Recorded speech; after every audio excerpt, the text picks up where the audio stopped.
Welcome to So We're Watching That Right, a podcast where two lesbians bully each other for having the same taste in anime. I'm Becky, scientifically certified best girl. And I'm Val, everyone's favourite harem protagonist. The anime keep increasing, but we're going to do our best to keep covering them. Fair warning, we're going to talk about some heavy stuff around sex, kink, porn, boundaries and consent this episode. Mostly kind of in the middle of the episode, there'll be timestamps for the relevant sections in the description. But we are going to start with the exact opposite of a problematic fave, with episode 3 of season 2 of My Dress Up Darling, which is turning into Gender Euphoria the anime. Yeah, it at least got a full episode dedicated to someone who is not described as trans, but definitely is getting a lot of gender euphoria out of cross-dressing. And that's just Gojo. That's not Gojo. He's having such a normal one this episode. Yeah. Like, it picks up where the last one left off, with Himeno showing Marin and Gojo to a specialist cosplay shop, where they have whole chest fake boobs. Yep. And they put one on Gojo, and Marin is so hyped to grope his boobs. Yep. Which Gojo feels very normal about. Yep. That's definitely how I would describe Gojo in that moment. He's feeling very normal about everything. But then, it goes into a lengthy scene or sequence of scenes where Himeno is talking about how he got into crossplay and cross-dressing and all the good things in his life around that. Like, his sister and his mother are very supportive and encouraging.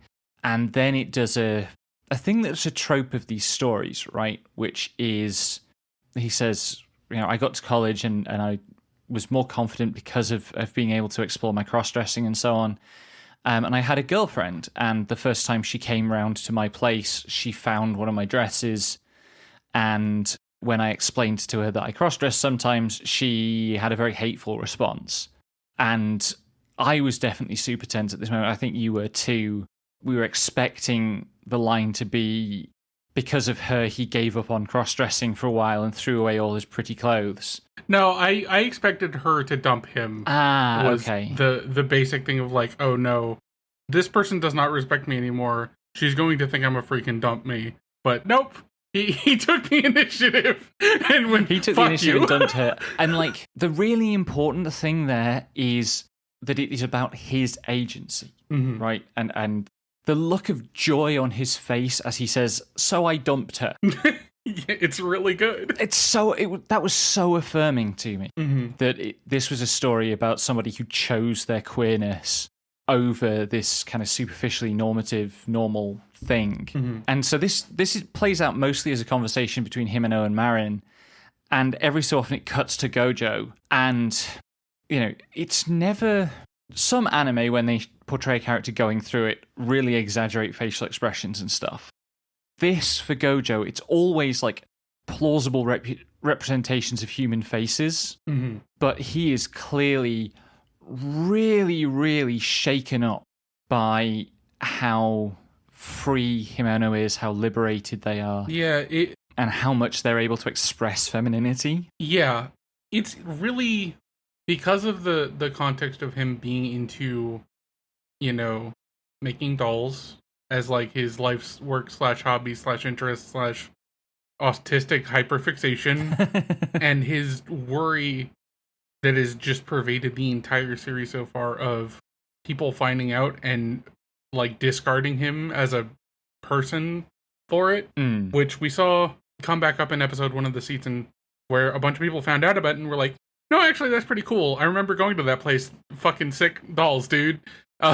Yeah. And how he just, like, deflated because all the tension kicked out of him. Yeah. It's good to have this sort of thing in the cosplay space for him to go, like, there are people who are also struggling with this, and they chose their interests. We get to see also, like, they meet a couple of other cosplayers from the same thing that Himeno is cosplaying from, and they ask Himeno to take some photos with them, and Himeno is like, I'm a guy, is that a problem? and they're super supportive as well. Mm-hmm. It's hitting all the buttons for, sometimes that kind of representation gets written off as coziness or unrealistic, but like the people making this show and telling this story genuinely seem not only to care but to know about what is needed for the comfort of trans and genderqueer people. Yeah. I'm also I'm always mentally comparing this to 2.5D Seduction, which is another cosplay series with very different focuses. It's not a whole lot of, oh, you can become whoever you want. It's a lot of, wow, look at all these series that we like that coincidentally happen to line up with our collage of girls in terms of shapes and color theming. Wowee, there's other stuff going on in this series. Yeah. But the shared experience between both of them is cosplay is a community hobby, and people usually want to be helpful and want to help you be someone you are not every day for at least a little bit. Yeah. And it's nice. Yep, it's good. What do you think the odds are that we see Gojo in crossplay by the end of this season? Like, kind of serious question. I've been thinking about this, and there's definitely a version of this show where that happens. Yeah, I don't know, honestly. I think maybe like a 10 to 20%. I think they're going to be focusing on other stuff with the tension coming up with Marine getting popular as a model. Yes, so that's the other thing this episode is that we get another glimpse of Marin's burgeoning career as a model, and Gojo goes along to one of her shoots, and I think it's Marin's manager, maybe, or agent, is there and talking to Gojo, and is like, yeah, Marin's getting really popular, and we're trying to get her like permanent gigs with magazines and stuff. And there's a moment where Gojo gets really self-conscious about, like, is it really okay for me to be hanging out with this super popular, extremely cool model? But even there, they don't want to lean too hard into that tension because they play it off with the episode ending with Marin throwing a birthday party for her Oshi, like, eroge character that was her first cosplay. And Gojo has to attend, and he watches her hump her Shizuku-tan body pillow all around the room, being the grossest fangirl. Yeah. I think that the thing that he is probably not going to pick up on for a long time is that her manager, agent, whatever, mentioned that she's become more prone to like accepting requests to do modeling jobs, in part because she's getting more comfortable being on camera as part of like cosplaying and stuff, but also because she needs money to fuel the cosplay stuff. So yeah, his enthusiasm and willingness to help her cosplay is part of why she's going to get more popular. Yeah, in one way or another. And also, like, he's going to have to come to terms with that she's partly doing this for him, which at some point he's going to feel real bad about. Yep, can relate. Yeah, I mean, there had to be a point where they sniped you specifically. Yeah. As any very sweet anime has to. Like, at some point you have to be downrange. Yeah, at most shows where there is a sweet main character who is an idiot and doesn't take compliments well.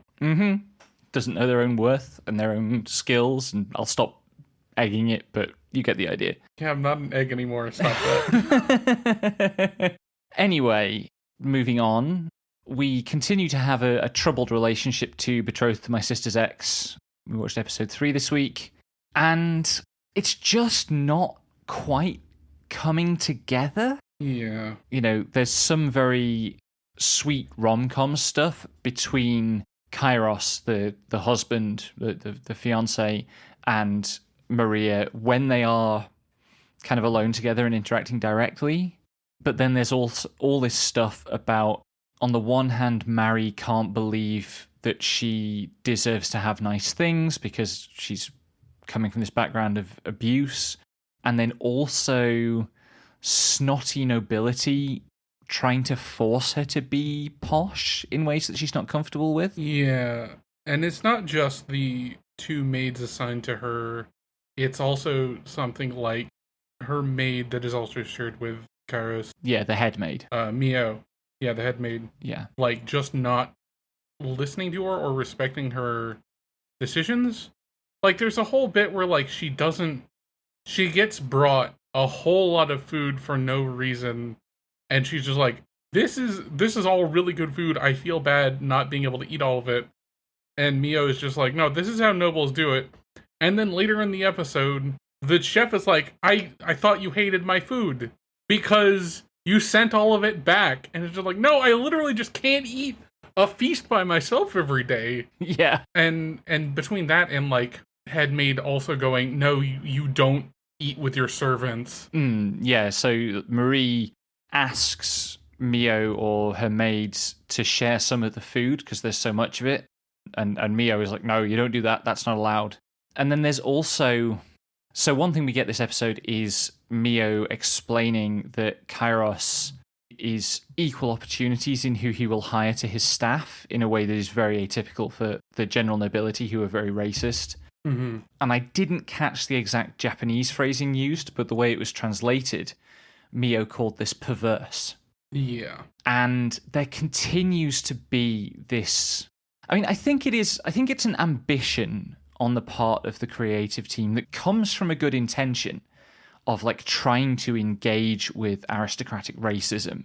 It just feels half-baked. It feels like they don't know enough about the problem as understood by the people who actually experience problems of racism to handle it well. Yeah. And it's not any one thing, it's the aggregate effect of all these little things that just, you know, I think a lot when I'm watching shows, and this will be relevant when we get to more serious discussions later, about how much I can trust the creative team.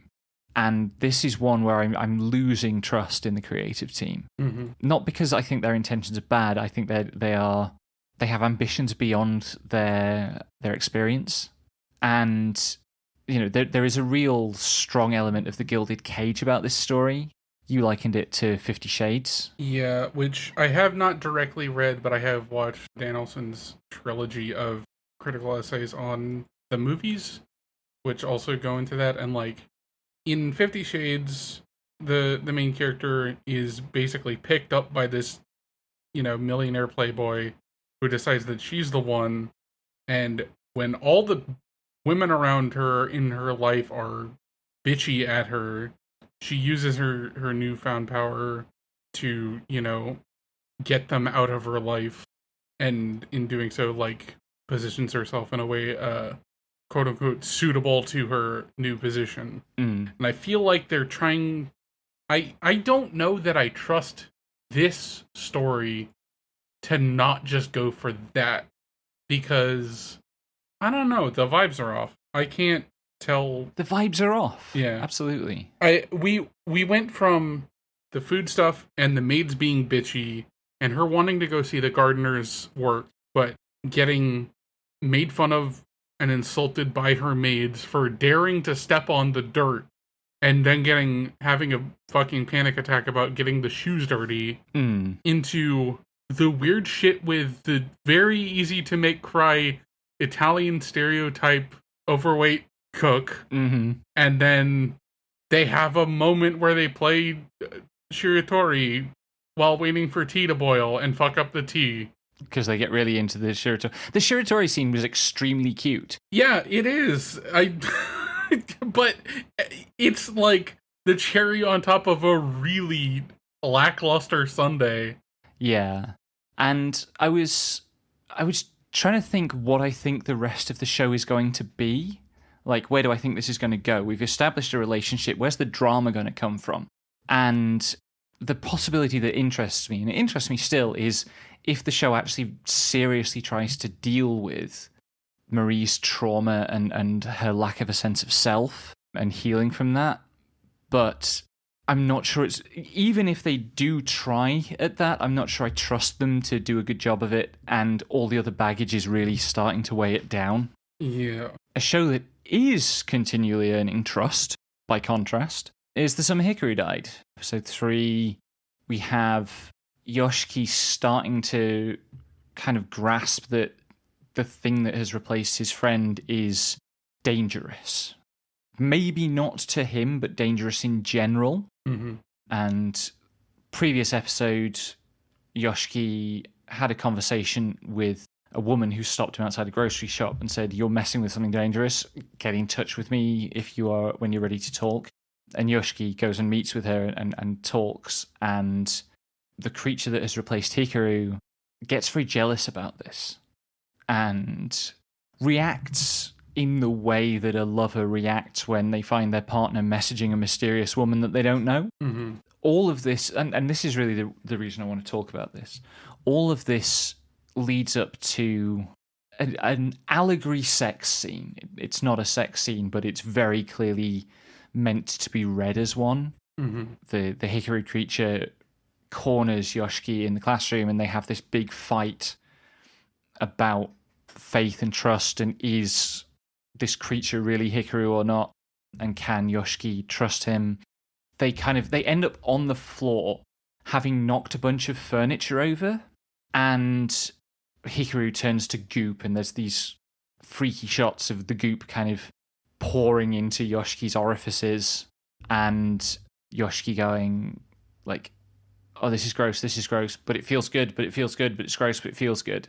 You know, it's not subtle about the fact that it is an allegory for these boys exploring gay sex. Mm-hmm. But the thing that really took my breath away was the camera angles and the shot composition are chosen so as to really emphasize the disruption of this very normative space. You know, the classroom is really regimented, the color palette is super gray and drab, and you get Hikaru, or not Hikaru, kind of almost glowing like an angel in the middle of it, looking like he has fallen to earth and smashed all this stuff around them in a kind of crater. That is one of those anime shots that I might well be thinking about for the rest of my life. And again, it's like with Dress Up Darling, it's that's earning a lot of trust. Mm-hmm. It feels like the spirit of this anime is a giant fist smashing through a classroom made up of an allegory for gay sex. This is the inherent relationship between queerness and monster fucking. You know, the fact that queers are so often represented as monstrous. Yeah, it's because of that. It's really easy to see, like, he has the conversation with the housewife, and she's just like, "Oh, I thought it would have been a girl if you were mixing with it." Mm. But it does kind of, because they're in a small town, it does kind of have that, like, queerness is a monstrosity, so they would be treating him reacting to a boy like this the same, whether it's a monster or a human. Yeah, absolutely. It's a really good show. Amazing show. Yeah, really, seriously, like, probably the best animation of any show that I'm watching this season. Mm-hmm. Anyway, quick Turkey Time to Strike update. So I walked through the premise swerve last week. I actually think that fundamentally that's not what the show is for or about. Like, it's a cool move. It really puts you in a particular delirious headspace that's quite fun. But fundamentally, the time travel is just there to do the same thing that going to another world is in Isekai. Mm-hmm. Which is why I classify, like, time travel shows as Isekai a lot of the time. Yeah, it's very much, let's take these characters and just transport them to a different context where their modern skills create possibilities for them that are different from just doing a historical story. Mm-hmm. I'm staying in on this show, though, because there's something really interesting in the character dynamics. So the main character, Mai, it's kind of very confusing that in this show we have a main character called Mai and the deuteragonist is called Rina, and in Watanabe we have a protagonist called Reina and a deuteragonist called Mai. Mm-hmm. But Rina in this, who is a Chuhai, she's the year below Mai, she's super focused and competitive and achievement oriented, and it breeds this intense hostility to Mai because she's convinced of the most negative psychological explanation possible for all of Mai's big choices, which clearly come from a place of trauma. And I think the idea is that Rina is sensitive to that trauma, but is articulating it very poorly, and I'm interested to see where that goes. While they use their powers of elite bowling to ambush Ronin in the forest and take them out. So in the first episode, it's established that Mai really struggles to bowl splits. You know, when you have a 7-10 split, she really struggles with the trick shot that is supposed to enable you to hit the 2 pins. But in this, they see a samurai who's helped them, having been taken captive by 2 Ronin, and they work out this very elaborate kind of ambush plan that relies on bowling through the bushes to make it seem like there are lots of people around, which there's no way. I don't care how heavy bowling balls are, you can't bowl them in straight lines in a forest. And you certainly can't do trick shots, but the sequence does end with Mai stepping out and doing this trick shot, and the 3 men are in a triangle, and she manages to bowl past the samurai to hit the other 2 behind him with such a harsh spin on the ball that it hits the first one in the shin and bounces up into the other guy's face. What the fuck is wrong with this show? That rules. I'm sorry, I'm fully here for that. I know you're into the stupid sports bullshit, but also what the fuck? That's not how bowling balls work. It's going to be how bowling balls work in this. Also, like, the samurai that they rescue then takes them to his manor, where we meet 2 characters who are very clearly like 500-year past duplicates or ancestors of Mai and Rina. So that's going to be interesting when we get to it. Right, we have already been going for nearly half an hour. Yep. And we have some deep shit to get into. Quickly, rundown of a whole bunch of very brief mentions. Mynoghra episode 3, we find out that the Mynoghra like basic food system is about flesh trees, which beg you to eat them when they are ready to be eaten. And we also get... So there's this character Atto, who is the dark sorceress kind of... She's the sludge witch? Sludge witch Atu, yes. And she's supposed to be really sinister, but she's also a massive fangirl of Isekai Boy. Yep. Who also gets his slutty outfit this week. Yeah. Which only she can see, because he still looks like a cloud of darkness to all the other characters. Yep. You came up with the best possible summary of detectives these days are crazy. This is Gintama with extra steps. Yeah. I mean, I get it. It's been a very long time since I watched any Gintama, but I get it. In Bad Girl episode 3, we get the first hints of why the red-headed girl, the discipline committee girl, has purple. Her gradient is purple, yeah. Which is that she admits that she doesn't think she's the right kind of person to be a discipline committee person. I'm sure this bodes no ill at all. This show is so much fun. I'm sure she's a good girl and not a titular bad girl. It's fine. Then we had episode 3 of Cultural Exchange with the Game Center Girl, which starts with the setup for Lily and Renji going on a date, but Lily is like 13 or something, and she drinks Red Bull for the first time, and she gets it wrong because she drinks it the night before the date instead of morning of. Yep. And so she doesn't sleep at all. Yeah. We also get Aoi, Renji's sister, being described as the class president's boyfriend, which rules. Yep. She's real good. And there's a whole shenanigan with Lily coming over a study date. Yeah. Then there's Dealing with Mikadono Sisters is a Breeze, episode 3. Yu finally manages to get all 3 sisters to eat and immediately pictures himself bottle feeding kittens that look like the 3 sisters. Yeah. Like, all the stuff around family that's in this show, and like it's very clearly interested in the family as a location of trauma, and like the reason these kids are fucked up is because they don't have good relationships with their families. That's probably going to come and kill me later. That's not really burgeoned yet into anything. Mm-hmm. And also at one point in this, one of the characters is encouraged to try on a denim kimono. Denim print. Denim. Look, it's a kimono. Yeah, it is. We can't not mention the kimono. Then there's April Showers Bring May Flowers, which this whole episode turned out to be edging. Yeah. Because the setup is that Tabata, the main character, goes to the mall with Uguisudani, who is the popular girl who also has a crush on Ueno, the handsome boy, and has figured out that Ueno is crushing on Tabata, and assumes Tabata must have done something Machiavellian to win him over, and is trying to figure out what that is, and also sabotage her and so on. At one point, is so thrown, as she puts it, I was so thrown by her devastating taste, I gave her legit advice when they're trying to choose accessories in an accessory shop, because Tabata doesn't know how to do girly shopping trips at all. But at the same time that Tabata and Ukusudani are at the mall, Ueno is at the mall with his male friend Shimbashi, and so the whole episode is like, well, they're going to run into each other and going to have all kinds of shenanigans are going to ensue, and they just don't. Mm-hmm. Like, this whole kind of classic rom-com formula of bringing these two groups of characters together at the most embarrassing possible moment, they just don't come together at all. Yeah, they pass by each other so many times. And Uguisudani, it's so funny how pure Tabata is and how grateful she is to Uguisudani spending time with her and like giving her advice on picking accessories and stuff. And Uguisudani the whole time is like, what is this girl's secret? What evil wiles is she using on the boy I like? Which, it's nonsense. It's great.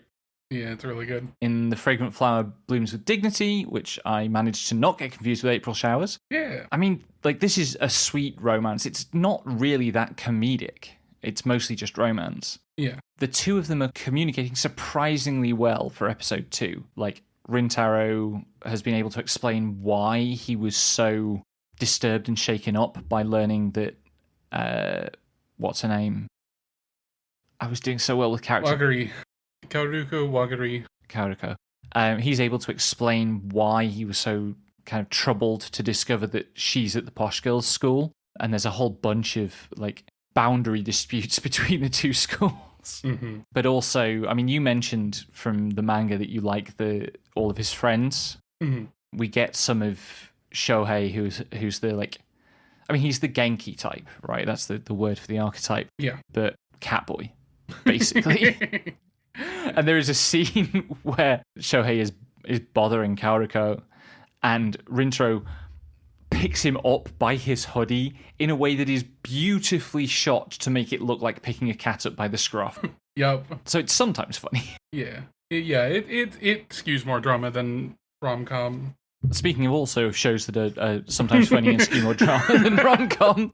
Truly. Episode 3 of Watari-kun's blank is about to collapse.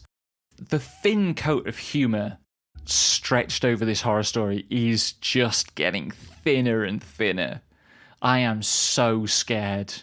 Like, we're starting to get some glimpse of Yukari's baggage, the girl that Watari has a crush on, and also she has a crush on him. And the show hasn't played any of its hand on that yet at all. But I'm so scared to start finding out. I'm so scared to start finding out. We are. So, I think I've said this before. I got to, like, volume 4 or 5 in the manga last time I was reading it. And even just that was very illuminating. And we are at the end of episode 3, roughly at the end of volume 2. So, we're gonna get there. We are going to have a fun time. Jolly good. Speaking of characters having a fun time. That's mean. I'm going to keep doing these segues. That's mean. Monica does not deserve the time she is having. She doesn't. But, I mean, she did succeed at a thing, right? She was assigned to identify the assassin's accomplice, and she did so with, actually good procedural detective work, basically. Mm-hmm. That she had to skip explaining because... Yeah, she's not allowed to do the full mathematical explanation with lecture with chalkboard, which really throws her, poor girl. Mm-hmm. But, this is a show that's set at an aristocratic prep school type institution, and it's actually, I normally see that in comedies where the cruelty of those systems is played for laughs if it comes up at all. Here it is not entirely played for laughs. So, by the way, I think we might have talked past actually saying this is Secret to the Silent Witch. Possibly I didn't say, yes. But, I think the most comedic, like, aristocratic cruelty we get is her, like, her cover, her Ojo mistress being a massive bitch behind a closed door and throwing teacups that already have chips in them on the floor. That's right. They stage the Ojo character screaming at her and breaking things, but they're using pre-broken pottery for it. Yeah, or China. Like, it's really funny. It's so funny. And we also get, there's a scene where they encounter some bullies, and they confront the bullies, and Monica gets pushed down the stairs, and she goes, okay, so I can't just fly my way out of this because that'll draw too much attention. And she works out that the biggest danger is her cracking her head on the edge of the stairs. So she does, like, I think it's wind magic to... No, she does barrier magic. She just... Barrier magic to create a smooth layer over the stairs so that they're just a slope. Yep. But because it's a smooth surface, she's now rocketing down the stairs. That was a good joke. And they do kind of pay off that at the end after she's been made treasurer of the student council. Yeah. So that's Secrets of the Silent Witch. We had an episode of With You in the Rain, which was a beach episode that was all about how Fuji hates going to the beach with other people and only goes alone. Yeah. And always has. Yeah. She's a real weirdo about spending time with people. And in this episode, eventually she goes to the beach on her own with the Tanuki after her friends have asked her to go to the beach with them and she's refused, and then she sends them photos of her from the beach. What a fucking weirdo. Yeah. If I was her friend, I'd be furious about that. Yeah. Quick notes about three shows that I've watched that you're not watching. Kamitsubaki City Under Construction. In this episode, we learn that the barrier that protects the city is powered by sacrificing witch trainee candidates, which is such an obvious evil future dystopia scenario thing that I really didn't think they'd stoop that low. And I really don't know what this show thinks it is. Like, wild choice for a show that is primarily a showcase for 5 Utaite singers. In Arknights, Rise Remember, episode 3, it's the start of an operation that Rhodes Island does in the game, which, in the game, you only get visual novel stuff. You get character portraits and one line of dialogue or brief description at a time. And it's really hard, for me at least, to tell what's going on in the action scenes. It was genuinely cool to see some of the stuff that this game is able to show visually that the game just tells you is happening. Mm-hmm. In particular, the character Rosmontis has these apocalyptic attacks, and it's never clear in the game what they are, but in this, it looks like she's literally cheese wiring this neighborhood that they're fighting in apart. Like, she does an attack, and buildings collapse as if sliced in half. Mm-hmm. Very cool. And then I tried an episode of Ruri Rocks, which sounded interesting, and I think, it's very, very pretty animation. Seems quite cute. There's this spoiled, I think she's a middle schooler, maybe a high schooler, and she meets a college student. She's fascinated with crystals, and she really wants to go out into the wild and find crystals. She meets this college student who's studying geology, who agrees to show her some places to find crystals, and talks about the process of finding crystals. One thing I really did like is that Nagi, the college student, they've been going to this place where they are hoping to find garnets, and they hit a sign that says, "Don't gather rocks here. Gathering rocks here is banned." And Ruri wants to ignore it and go in and take rocks anyway, and Nagi's like, "No, we don't do that. That sign exists for a good reason." Which may or may not be true, but I'm glad that she did set that boundary. Mm-hmm. The only thing I really want to mention this for is to say that you should definitely keep your eye out for fan art for this one, because man, is this a show for the jeans perverts. Oh, shut up.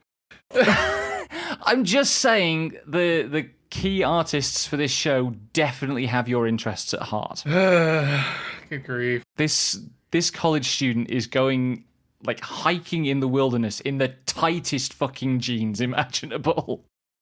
And I know how much you appreciate that. Good grief. Anyway. Speaking of good grief. So we are now moving into the discussion of sex stuff, starting with brief mention of Chuhai Lips, episode 3, which did at least shake the formula up. So the first 2 episodes were basically just very quick suck and fuck sex scenes. Mm-hmm. In this, it ends up being like voyeurism. He's on call with a woman, and her husband gets home and fucks her, and she leaves the camera on for him to watch. All of this after they play Strip Mario Kart in a group, like, remote drinking party. And the boys all lose because the lady takes off her bra before taking off her, like, vest, and they can't concentrate on the game anymore. But I think we've talked about sex in every episode so far, to some degree or other. Mm-hmm. And this week, we had the first episode of Nukitashi the Animation, and we just watched episode 3 of There's No Freaking Way I'll Be Your Lover, and in some ways, the same problems are raised by both shows. Mm-hmm. I want to start by making a clear commitment, which is that I am talking about commercially produced and distributed multi-million-dollar projects with audiences in the hundreds of thousands or maybe the millions. I think the stakes are higher on that in a morally relevant way than people having weird fantasies in the privacy of their own heads or making weird porn for 8 sickos in a Discord server. I would not have the reactions I'm having to these shows if it was one of the writer communities I'm in coming up with weird porn. The premise of Nukitashi is that the characters move to this island where sex is mandatory. Yep. I think I made a mistake in our season preview live stream where I joked that this is reverse Shimonetta. It's not reverse so much it is like converse Shimonetta. Like, it is in the same space, but not precisely like this is just the inverted premise. I kind of think that the people making it maybe think of it as like reverse Shimonetta. That might be a way of putting my objection, is that I don't think that reasoning step works. Shimonetta is like sex and all lewd stuff is illegal, and Nukitashi is sex is compulsory.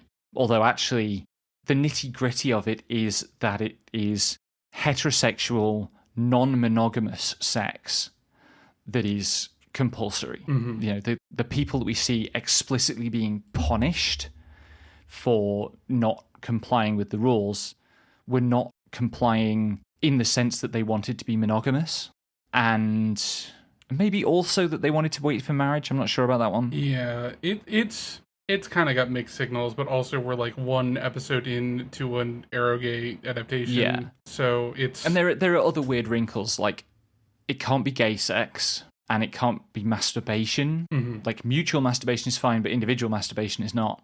And some of that is rationalized as it has to be sex for procreation, but also the girls take mandatory contraception and oral sex is fine. I think specifically, yeah, I think the contraceptive thing is the weirdest bit, which is saying a fucking lot about the show. Yes. But like, it's all supposed to be procreative, but girls at the school can't have sex until they've been on the pill long enough for its effects to take place. Mm. And I thought that was like, sure, if you want to make it so they only have children when they're adults, yeah, fine. But they're island-wide offering contraceptives, and it's just like, okay, I mean, maybe this is the way to think about it. And this is a point you made to me, that this is a show about someone's fetishes. Yeah, right? This is literally an erotica VN. It's nukige, which is, nukige is, as a term usually used to refer to erotic games that have a high relative volume of sexual scenes.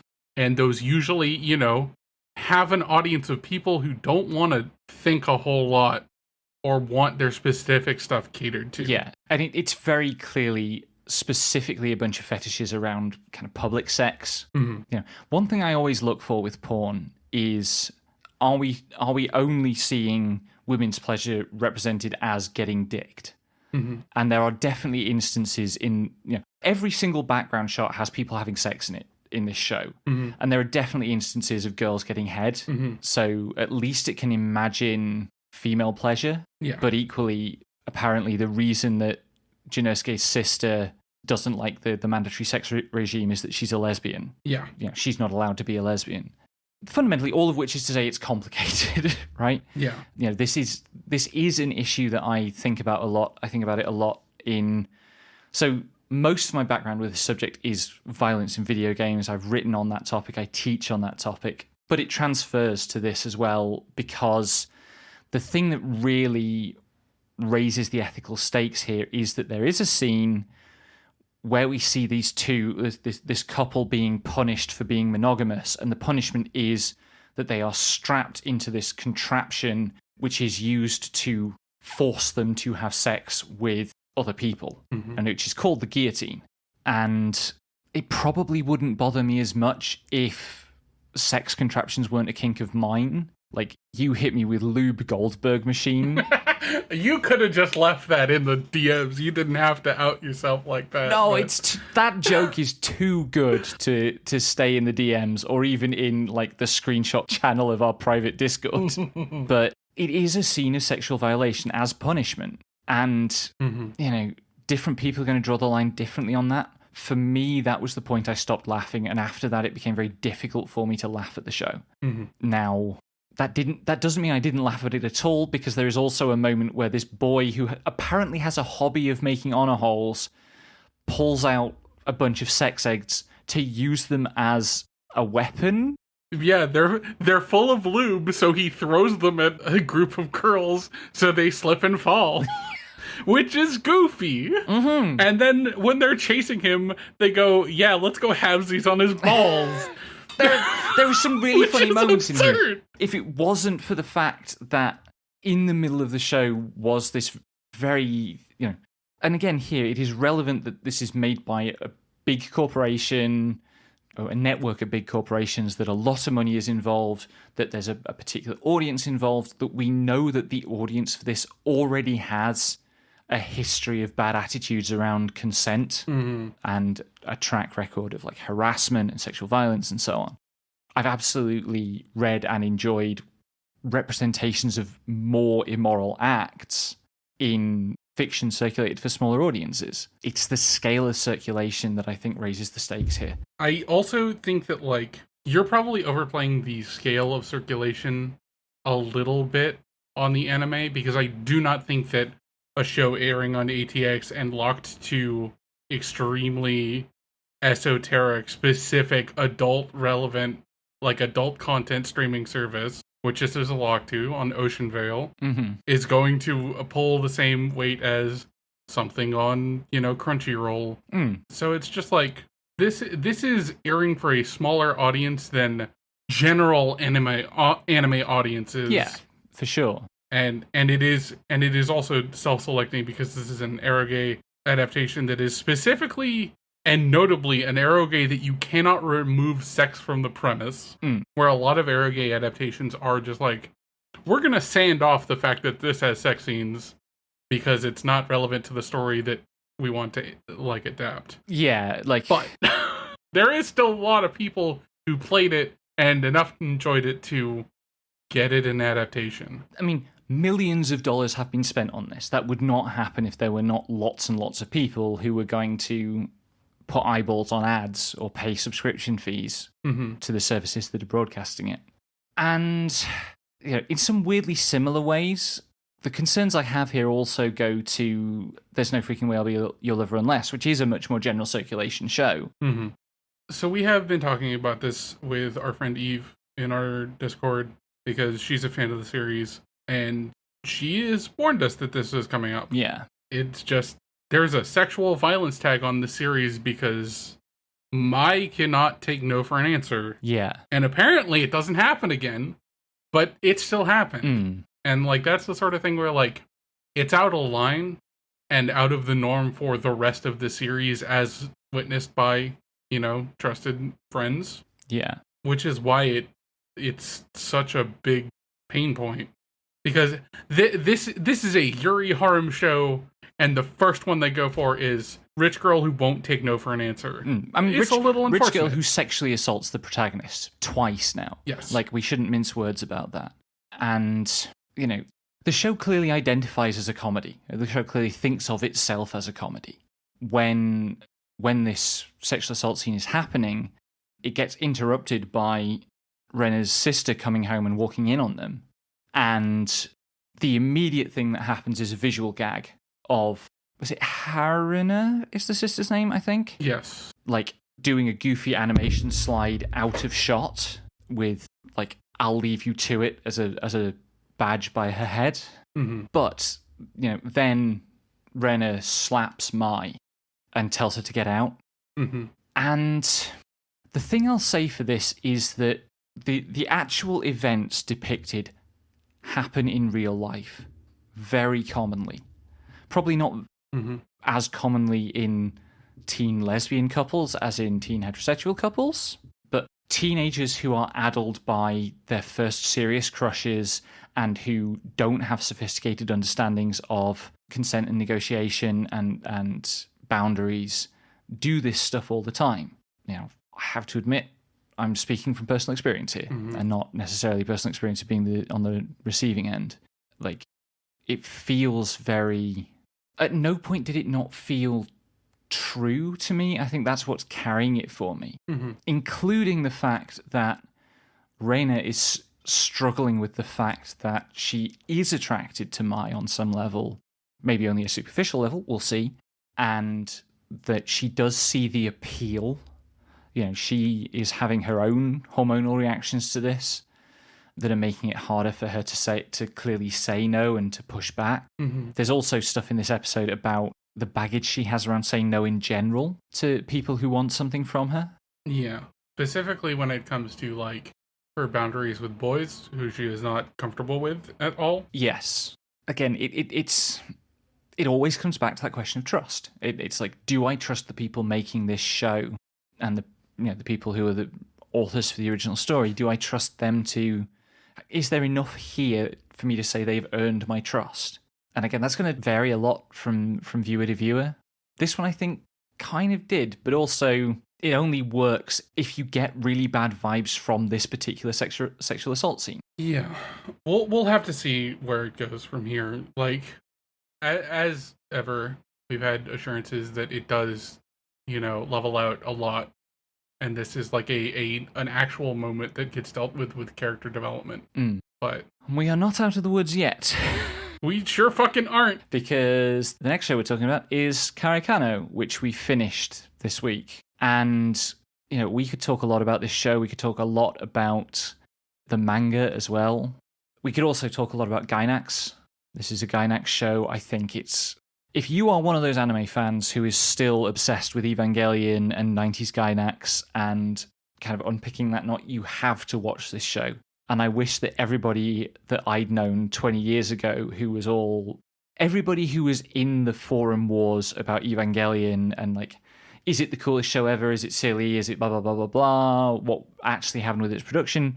It should have been mandatory for all those people to watch this show, because this also had a troubled production. It's as far different from Evangelion in subject matter as it could be, but it still had very similar difficulties in some ways, because the mangaka clearly had a very different idea of what the story is to what Gainax wanted to tell, particularly given the things that we've learned about what happens later in the manga, where, again, there's sexual violence, there's teen pregnancy, there's pedophilia. Yep. There's some real creepy shit in the remainder of the manga. Yeah, earlier in the series I was thinking maybe I would be more amenable to the source material, but we made it to the end of the show, found out about the sexual assault that happens later in the manga, and I went, what the fuck else happens in this thing? And I went and looked it up, and no, I would not be more amenable to the manga. Yeah. The fact that it was more Gainax flavored did not help my digestion, so to speak, but also oof. They were doing their best. Their best was just producing a Gainax show, which is unfortunate for my taste. I think, so it feels like the manga had that kind of very 90s aspiration to sort of edgy realism, and that's probably why we got some of the show's biggest strengths in terms of it allows sex to be real, but I'm not sure the cost was worth it with the rest of the manga.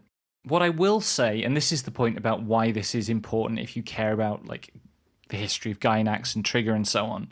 The thing about Evangelion is this idea that there was this myth in the 90s and noughties that the reason that the end of Evangelion, of the TV show, is so fucked up is because Hideaki Anno had a breakdown.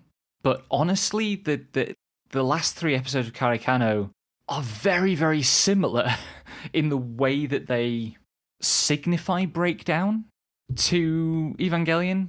It is a kind of assault on televisual convention for what the ending of a series should be. It's not just that it's a bad ending or a scattershot ending.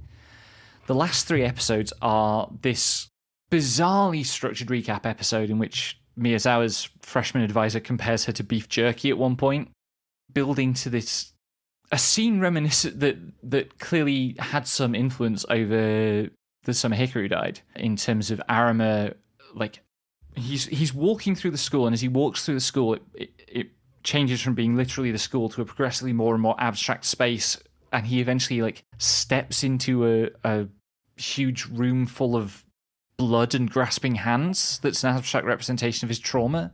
Yeah. It also... funny thing for me to bring up, it also reminded me of the disappearance of Haruhi when Kyon was having his whole, like, breakdown over what life he wanted. Yeah, but it is, it's very adept at using our expectations for what a TV show, and particularly what a rom-com ought to be, to fuck us up. Then, in a complete swerve, the penultimate episode is this side plot about Miyazawa's younger sister. Like, it almost starts the anime over from this younger sister's point of view, and we learn that her younger sister, who is presumably like 12, is reading Chekhov and Camus. Mm-hmm. The literature references are wild, but it does a kind of silly school anime plot where she thinks she's being stalked because of a misunderstanding with a girl who thinks she's stalking her. And it's just this pocket side story in which the main cast hardly feature. And then the final episode is fucking wild as a series of creative choices. It's definitely foreshadowing the idea that Arima is going to have a sort of psychotic break, but it's doing it with specific presentational techniques that have nothing to do with TV. Yeah, it's like half motion comic, yes, really. It is. This is going to sound, given our track record, like a negative, but actually, I mean this in the most positive sense possible. It's very Xenogears. Like, it's like the second half of Xenogears if that was good at doing what it was trying to do. Mm-hmm. It's using the breakdown of its televisual format to bring to life the instability and the danger that is latent in Arima's psyche, almost without featuring him. It's very take it or leave it. It's very Marmite, but it's the sort of thing where if you're into that stuff, you've got to give it a look. I think I am and you aren't. Mm-hmm. So that's Kare Kano. I'm very glad I watched it. I'm going to be real obnoxious if anybody tries the same, Evangelion is this brilliant work of a decaying mind shit that used to go on.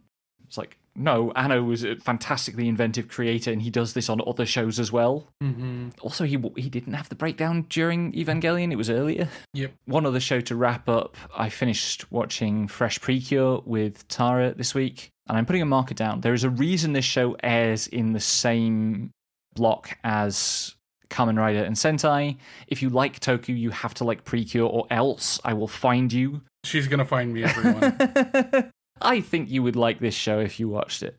It's very emotionally pure, right? It's the climax is classic climactic stuff. We've played a bunch of JRPGs that are very similar. You go to the horrible machinic enemy city and confront the villains, and it pays out all of its emotional convictions. It doesn't really matter what the big plot reveals are. It's notable too as a kind of generational and a technological divide. This is apparently the last PreCure that was worked on by the team that had originally come from Dragon Ball, and it does really show. When Tara said that, I was like, oh yeah, I totally see how a bunch of this is like post Dragon Ball stuff.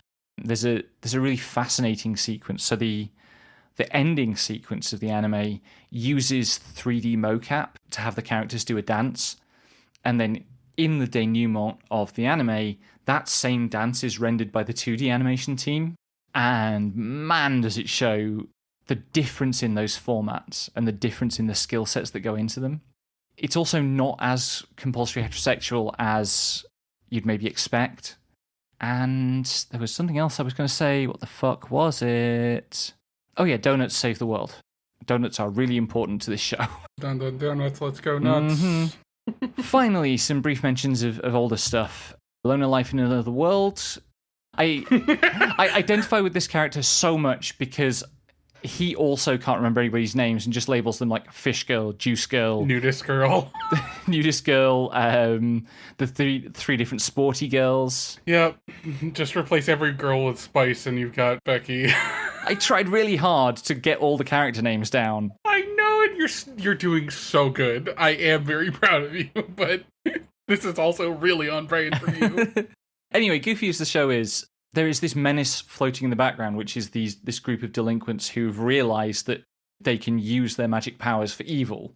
And it's giving it some weight. It means that they can do all this goofy stuff, but also it matters what they do, and it matters that they're able to stay together. And so when the second half of this of episode 5 is all about the main character, whose name I have forgotten, ironically. Loner boy. Yes. You know? Like, he's so desperate to get away from the group and get away from the town and get back to his cave in the woods because he's a loner and he likes being alone. It's so goofy. Like, he runs past a bunch of adventurer bait and eventually comes to a situation that won't let him run, and that results in him getting dragged back to town again to be thanked. And I have to admit, I identify with him there as well, because I really like being able to get back to my space at the end of the day. Yep. But he can't leave the town. He's not allowed to, because he's still too low level somehow. Yeah, he's got a fucked up, stat array and bad EXP gain. So he's not high enough level to join a party or leave town on his own.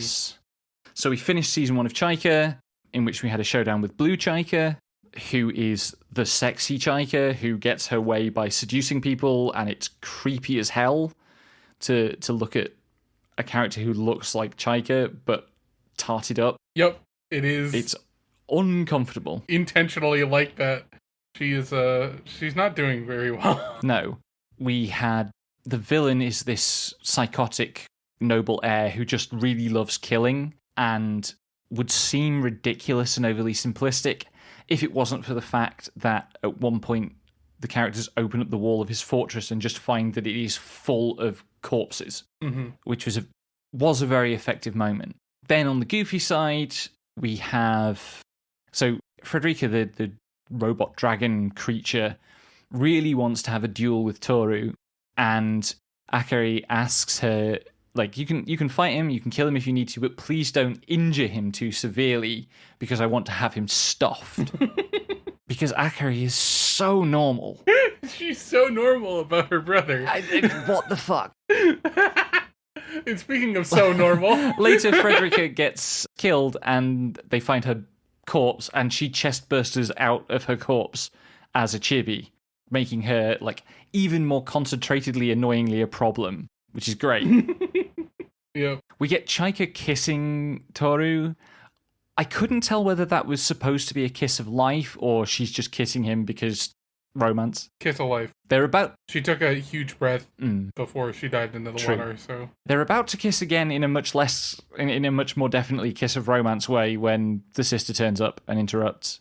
And then the season ends with the emergence of another Chaika. Yep. Colour as yet unknown, because it turns out girls with broken hearts can magically turn into Chaikas for some reason. Yep. Mysteries of the setting, truly. I hope we get an answer at some point. I believe there is an answer, but it's been a long while since I watched this, so... And then, last but far from least, Kimi ni Todoke, episodes 7 to 9. I mean, you got me pretty good with pointing out that my reactions to the show are encoded into the show, but also there's a scene where Sawako tells Kazuhaya, she's talking to Kazuhaya and she's like, hey, it's thanks to you that my life has got so much better and I've been able to get out of my shell and make friends and stuff. And he's like, no, you give me too much credit and I am looking right at you. Wow, why are you doing that? Looks away. Anyway, the actual plot stuff here is this girl, Kuromi, who's Kazuhaya's childhood friend. Incorrect. Kurumi, okay. I was one letter off. I know. Anyway, Kazuhaya's childhood friend who's in love with him and also like the biggest Machiavellian creep. And like she's trying to get close to Sawako and just I'm going to destroy her. She is what Iguisudani thinks she's doing. Yes, exactly. It's like, oh, these are still the same show. It's just that in April Showers. It's a matter of competence at this point. Competence and self-awareness. But like, Kurumi is genuinely scary. She's super sinister in the way that she's conducting her business. And the show is that much stronger for it. Mm-hmm. Like, the drama here feels very real. Yeah, we also haven't been privy to her thoughts yet. So the fact that she's just kind of like doing all of this stuff that is really kind of two-faced, like, we're just left to consider what she's actually thinking while she's doing it. Mm-hmm. Whereas Iguisudani, like, I was so devastated by her taste that I gave her legit advice. She thinks to herself. Yeah. Anyway, I think that's everything. I believe that's everything. Cool. So We're Watching That Right is a project of Slimebug Productions. Intro and outro music is by me, graphics are by Val. You can find us on Blue Sky at slimebug.bsky.social, YouTube at youtube.com/@slimebugproductions. Download all episodes from Libsyn at slimebug.pro, and join our Discord via the link in the description. Thanks for listening, and until next time, may anime neither betray nor disappoint you.